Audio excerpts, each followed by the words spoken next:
Thank you Edison. रबड़ आखिरी कोशिश थी। वो लेबॉर्ट्री में रबड़ बनाना चाहता था। रबड़ बन गया, लेकिन क्वालिटी अच्छी नहीं थी। वो क्वालिटी बेहतर बनाने की कोशिश करता रहा, लेकिन मौत का फरिश्ता आ गया। वो मुस्कुराया और अपना आप इसके हवाले कर दिया। मौत का फरिश्ता इसे ले गया, मगर मुझे यकीन है मौत के फरिश्ते को इसकी जान कब्ज करते वक्त बहुत अफसोस हुआ होगा।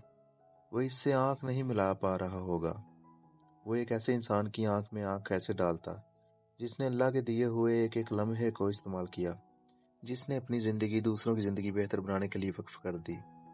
मैं सुबह 10 बजे इस अजीम इंसान की इस लेबॉर्ट्री के दरवाजे पर खड़ा था, जिसमें इसने नस्ल इंसानी को 1100 ऐसी अजदाद दी जिन्होंने हम सब की ज़िंदगी बदल दी। ये दुनिया रहने के लिए ज़्यादा बेहतर हो गई। आप दुनिया के किसी कोने में बैठ जाएं, आप कुछ भी कर रहे हो, आप ज़िंदगी की किसी भी नेमत से लुत्फ़ अंदोज़ हो रहे हो, आप थॉमस एडिसन का शुक्रिया अदा किए बगैर नहीं रह सकेंगे। प्लास्टिक हो, सीमेंट हो, छत का पंखा हो, टेलीप्रिंटर हो, टाइपराइटर हो, ऑडियो सिस्टम हो, फिल्म हो, एक्सरे हो, बैटरी हो, फोम हो, बिजली का बल्ब हो, टॉर्च हो, बॉल पेन हो और इलेक्ट्रिसिटी डिस्ट्रीब्यूशन सिस्टम हो, आप दुनिया के किसी अहम इजाद का नाम लें, आपको इसके पीछे एडिसन का नाम मिलेगा। वो अनपढ़ था। वो चंद माह स्कूल गया। साजा ने इसे नालायक करार देकर निकाल दिया। 8 साल की उम्र में तजर्बे शुरू किए। घर को आग लग गई। मार पड़ी, लेकिन वो बाज ना आया। माँ ने इसे घर से जरा फासले पर तजर्बागाह बनाने की इजाजत दे दी। वो तजर्बे करते करते 10 साल का हुआ। रेलगाड़ी में अखबार बेचने लगा। वो अपना अखबार खुद शाया करता था। वो रेलगाड़ी के बाथरूम में भी तजर्बे करता था। तजर्बों के दौरान एक दिन डब्बे में आग लग गई। कार्स ने इसे प्लेटफॉर्म पर पटक दिया। यह मार इसके एक कान की कुवत समात ले गई। वो आधा बहरा हो गया, लेकिन वो इसके बावजूद डटा रहा। वो तजर्बे करता रहा, यहाँ तक कि वो दुनिया का सबसे बड़ा साइंसदान बन गया। दुनिया 2 हिस्सों में तकसीम हो गई, एडिसन से पहले की दुनिया और एडिसन से बाद की दुनिया। वो न्यू जर्सी में रहता था। वो जिस शहर में रहता था वो पूरा शहर आज एडिसन कहलाता है। एडिसन शहर न्यूयॉर्क से 30 मिनट के ड्राइव पर वाक़ है, लेकिन ये शहर आपको वक्त और शुक्र में 300 साल आगे ले जाता है। यह आपके दिमाग की सारी खिड़कियां खोल देता है। आप अगर इल्म पसंद हैं तो फिर एडिसन शहर में थॉमस एडिसन से मुतल्लक 3 मुकामात देखना आप पर फर्ज हो जाते हैं। पहला मुकाम एडिसन की तजर्बागाह है। ये तजर्बागाह साइंस का कौबा है। हम 2.5 घंटे इस काबे में रहे और हर 5 मिनट बाद दुनिया के इस अजीम इंसान का शुक्रिया अदा करने पर मजबूर हो जाते। लेबॉर्ट्री के बेशुमार हिस्से हैं। पहला हिस्सा एडिसन की लाइब्रेरी है। ये लकड़ी की 3 मंजिला इमारत है। इमारत के चारों तरफ कैबिन बने हैं। हर कैबिन की दीवारों पर किताबें लगी हैं और किताबों के दरमियान एक कुर्सी पड़ी है। हर कैबिन साइंस का एक सेक्शन है। एडिसन अनपढ़ था, लेकिन इसने फ्रेंच, जर्मन और इतालवी ज़बानें सीख लीं। वो दिन का एक बड़ा हिस्सा लाइब्रेरी में किताबें पढ़कर गुजारता था। लाइब्रेरी में इसका बेड भी रखा हुआ था। वो अक्सर औकात पढ़ते पढ़ते वहीं सो जाता था। मैंने ज़िंदगी में बेशुमार लाइब्रेरियाँ देखी हैं, लेकिन ये लाइब्रेरी अनोखी भी थी और पुरकशिश भी। ये मेरे दिल में उतर गई। लेबॉर्ट्री के दूसरे फ्लोर पर फोनोग्राम का कमरा था।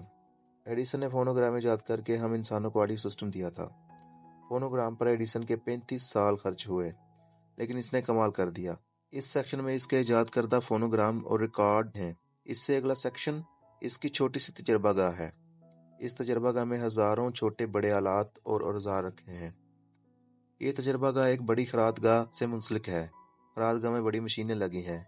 उसने खरादगाह के लिए बिजली का अपना निज़ाम बना रखा था। वो सिस्टम ताहाल मौजूद है। खराद से अगले सेक्शन में इसकी ईजाद करदा अशिया रखी हैं।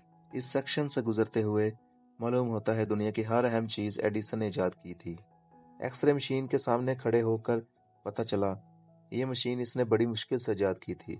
एक्सरे की ईजाद के दौरान इसके बेशुमार वर्कर्स ताबकारी का निशाना बने और इंतकाल कर गए। वो खुद भी ताबकारी का शिकार रहा, लेकिन जब एक्सरे ईजाद हो गया तो इसने यह ईजाद आम कर दी। दुनिया का कोई भी शख्स और कोई भी कंपनी एक्सरे मशीन बना सकती थी। ये इसकी ज़ात का खुलापन और फराक दिली थी। एडिसन की तजर्बागाह का दूसरा अहम मुकाम केमिस्ट्री लैब था। ये लैब लेबॉर्ट्री के अहाते में एक अलग कंपाउंड में कायम थी। हम केमिस्ट्री लैब में दाखिल होने लगे तो गाइड ने ऐलान किया, आप दुनिया के एक ऐसे मुकाम में दाखिल हो रहे हैं जिसने पूरी दुनिया का लिविंग स्टैंडर्ड बदल दिया। ये लैब इंसानों की बहुत बड़ी मोहसिन है। हम अंदर दाखिल हुए। ये किसी साइंस कॉलेज की लेबॉर्ट्री जितनी लैब थी, लेकिन इसमें दुनिया की बड़ी बड़ी ऐजादात वकूफ ज़ेर हुई थीं। बैटरी, टॉर्च, एक्सरे, फोनोग्राम की डिस्क और रबड़ समेत बेशुमार ऐजादात ने इस लैब में आंख खोली थी। लैब में तमाम अशिया जूं की त्यों रखी थी। शीशे के जारों में कीमियाई मादे भी इसी तरह रखे थे और मेज़ों पर ट्यूबें और औजार भी एडिसन का इंतजार कर रहे थे। लेबॉर्ट्री के शीशे दूधिया थे। गाय ने बताया एडिसन के हरीफ पहाड़ी पर दूरबीनें लगाकर इसके काम की जासूसी करते रहते थे। एडिसन ने इन जासूसों से बचने के लिए शीशे दूधिया कर दिए थे। ये लेबॉर्ट्री सर्दियों और मौसम बहार में काबिल बर्दाश्त होती थी, लेकिन ये गर्मी में नाकाबिले बर्दाश्त हद तक गर्म हो जाती थी। मगर इसके बावजूद एडिसन और इसके साथी काम करते रहते थे। लेबॉर्ट्री के सहन में स्याह रंग का वो स्टूडियो भी मौजूद था जिसमें एडिसन ने पहली मोशन फिल्म बनाई थी। यह स्टूडियो दुनिया में सिनेमा की बुनियाद था और वहाँ एडिसन का बनाया हुआ दुनिया का पहला बल्ब और पहला टाइपराइटर भी मौजूद था। लेबॉर्ट्री का एक एक इंच इसके जीनियस होने की दलील था और आप हर जगह रुककर दुनिया के इस अजीम इंसान का शुक्रिया अदा करने पर मजबूर हो जाते थे।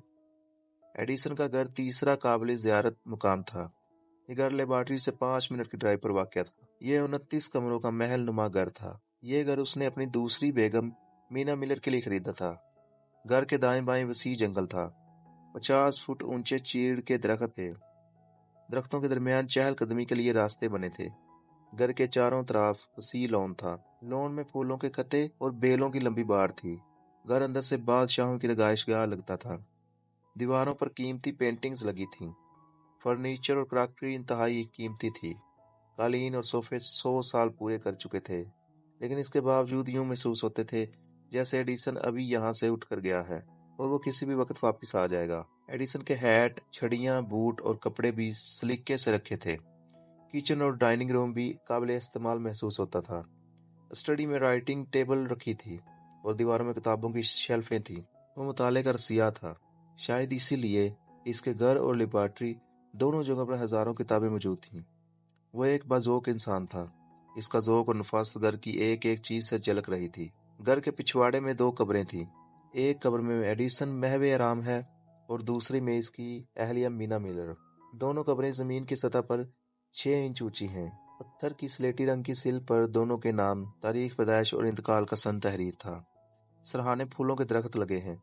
वो ना होता तो शायद हम इतनी शानदार दुनिया में ना होते। हमारी रातें शायद अंधी और दिन शायद बेरंग होते।